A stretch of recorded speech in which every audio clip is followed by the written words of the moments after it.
పడమర వీధిలో ఉన్న శ్రీ వెంకటేశ్వర స్వామివారి దివ్యస్థలం అండి. దివ్యక్షేత్రం. ఇది 11వ శతాబ్దానికి సంబంధించిన ప్రతిష్టతో కూడిన ఈ ఆలయం.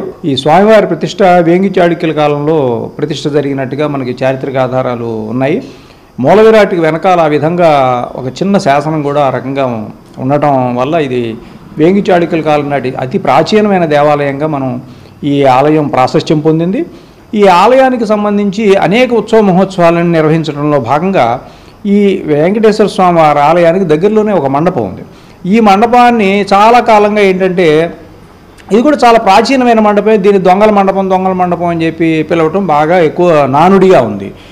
ఎక్కడేదో దొంగలు వచ్చి పట్టుకునేవారని, దొంగలు అక్కడ ఆడుకునే ధనాన్ని దోచుకున్న సొమ్ముని పంచుకునేవారని ఈ రకంగా ఒక రకమైన పుకార్లతో కూడి ఆ మండపాన్ని దొంగల మండపం కింద మార్చారు. కానీ వాస్తవానికి అది దొంగల మండపం కాదు. ఆ రకంగా పిలవటం కూడా చాలా అది మహదాపచారం కింద అవుతుంది. శ్రీ వెంకటేశ్వర స్వామి వారికి ఆ ఆలయానికి చేసే మహాపచారం కింద మనం దాన్ని భావించవలసి వస్తుంది. అది దొంగల మండపం కాదు. దాని పేరు ఏంటంటే చోరోత్సవ మండపం అంటారు, లేదంటే దీన్ని దొంగల దోపు ఉత్సవ మండపం అంటారు. అదంతా పలకలేక దొంగల మండపం అయి చివరికి దొంగలు వాళ్ళు దోచుకున్న సొత్తును పంచుకునే మండపం కింద దాన్ని మార్చేశారు. ఇది చాలా చాలా బాధాకరమైన విషయం, శోచనీయం. దాని చరిత్రలాగానే మనం ప్రచారం చేయాలి. కానీ దురదృష్టం ఏంటంటే మాధ్యమాల్లో కూడా దొంగల మండపంగానే ప్రచారం అవటం, వాటిని ఈ రకంగానే ఇందాక మనం అనుకున్నట్టుగానే ఆ రకంగా ప్రజల్లోకి తీసుకెళ్ళిపోవడం వల్ల ఏంటంటే దీని గురించి ఎంత మంచి చెప్పినా సరే దొంగల మండపం అంటున్నారు తప్ప కానీ మరో రకంగా లేదు. దాన్ని ఏ రకంగా పిలిచినా అక్కడ జరిగిన వాస్తవ చరిత్రని అద్దం పట్టే విధంగా ఉండాలి. ఇదేంటంటే దొంగల దోపు ఉత్సవ మండపం అంటే చాలా దివ్యక్షేత్రాలు, మంగళగిరి కానీ, తిరుపతి కానీ, ద్వారకా తిరుమల కానీ, సింహాచలం కానీ, శ్రీకూర్మం కానీ, ఇలాంటి దివ్యక్షేత్రాలు, శ్రీరంగం కానీ ఇలాంటి దివ్యక్షేత్రాల్లో వార్షికోత్సవాలు జరిగినప్పుడు ఏంటంటే ఆ వార్షికోత్సవాల చివరి రోజున ఈ ఉత్సవం నిర్వహిస్తారు ఈ మండపం దగ్గర. దానికోసం ప్రత్యేకంగా మండపాలు నిర్మాణమై ఉంటాయి. అన్ని దివ్యక్షేత్రాల్లో కూడా రకరకాల పుష్పోత్సవ మండపము, వాహన మండపము, రకరకాల మండపాల్లో భాగంగా ఈ దొంగల దోపు ఉత్సవ మండపం కూడా అన్ని చోట్ల ఉంటుంది. ఉన్నా లేకపోయినా ఈ ఉత్సవాన్ని మాత్రం చాలా ఘనంగా దిగ్విజయంగా చేస్తారు. ఈ ఉత్సవాల్లో ఏంటంటే ముఖ్యంగా తిరుమంగయ్యాళ్ళ వారి యొక్క దివ్య చరిత్రాన్ని అక్కడ దాన్ని పఠిస్తారు. అలాగే దివ్య ప్రబంధ పారాయణలు కూడా చేస్తారు. స్వామివారిని ఆలయం నుంచి ఊరేగింపుగా ఇక్కడ మన పడమటి వెంకటేశ్వర స్వామి గుడిలో కూడా స్వామివారిని ఆ వార్షికోత్సవం సందర్భంగా ఊరేగింపుగా తీసుకొచ్చి మండపం దగ్గర ఉంచి అర్చనాధికారులు చేసి అక్కడ తిరుమంగయ్యాళ్ళ వారి దివ్య చరితాన్ని వాళ్ళు అక్కడ పఠిస్తారు. చేస్తూ ఈ స్వామివారిని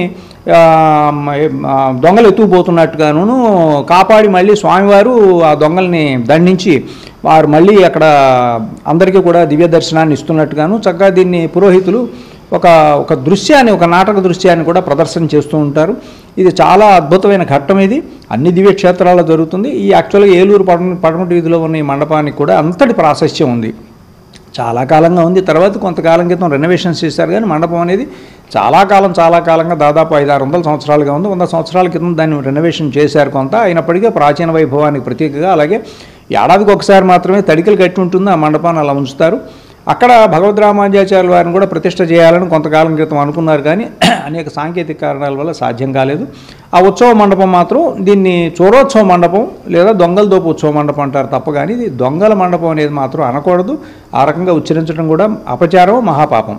ఇదేనండి దాని యొక్క చరిత్ర. ఇప్పుడు దీని యొక్క చారిత్రక వైభవాన్ని దృష్టిలో పెట్టుకుని ఇది దేవాదాయ ధర్మాదాయ శాఖ ఆధ్వర్యంలో ఉండటమే కాకుండా ఈ ఆలయాన్ని రాష్ట్ర పురావస్తు శాఖ కూడా దీన్ని protected monuments and historical sites and acts కింద దీన్ని రికగ్నైజ్ చేయడం జరిగింది.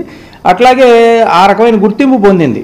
ఈ ప్రాచీన వైభవానికి సంకేతంగా అదే రోడ్లో అదే వీధిలో కూడా మనకి అళహసింగరప్ప స్వామి ఆలయం ఉంది, మనకి నరసింహస్వామి ఆలయం. అది కూడా దాదాపు వేంగి చాళుక్యుల కాలంలో నిర్మాణమైంది. అద్భుతమైన ఆలయం. ఈ రెండు కూడా రాష్ట్ర పురావస్తు శాఖ కంట్రోల్లో ఉన్న దేవాలయాలు ఇవి.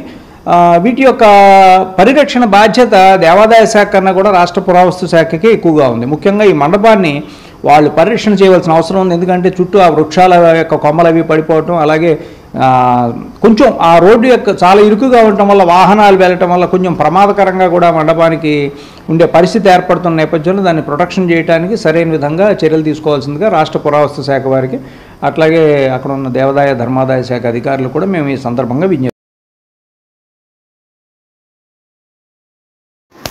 Please do like, share and subscribe.